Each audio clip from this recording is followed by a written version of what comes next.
एकमात्र पथ।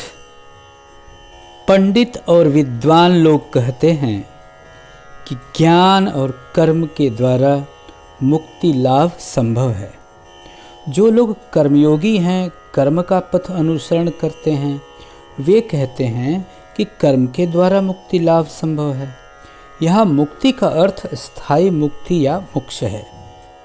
परंतु आदि गुरु महान ज्ञानी शंकराचार्य का भी कहना था कि मोक्ष कारण समग्रयांग भक्ति रेव गरियसी।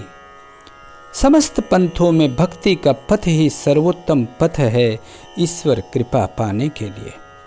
यदि मनुष्य के मन में ईश्वर के प्रति एकांतिक प्रेम और भक्ति जग जाए तो उसकी सफलता निश्चित है।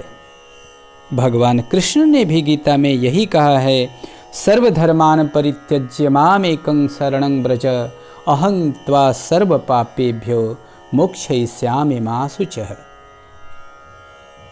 सब कुछ त्याग कर आनंद के साथ केवल मेरी ओर दौड़ आओ, मेरी शरण में आ जाओ, मैं तुम्हें समस्त पापों से मुक्त कर दूंगा। तुम इसकी कोई चिंता न करो। परंतु भक्ति है क्या? आनंद मार्ग के प्रवर्तक श्री श्री आनंद मूर्ति जी कहते हैं, भक्तिर भगवद भावना न स्तुतिर न अर्चना।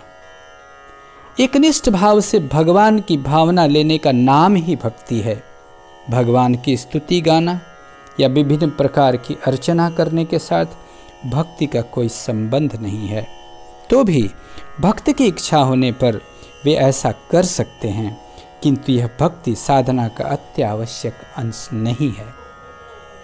भक्ति शास्त्र में भी कहा गया है, भक्तिर भगवतो सेवा भक्ति प्रेम स्वरूपिणी भक्तिरानंद रूपा च भक्ति भक्तस्य जीवनम।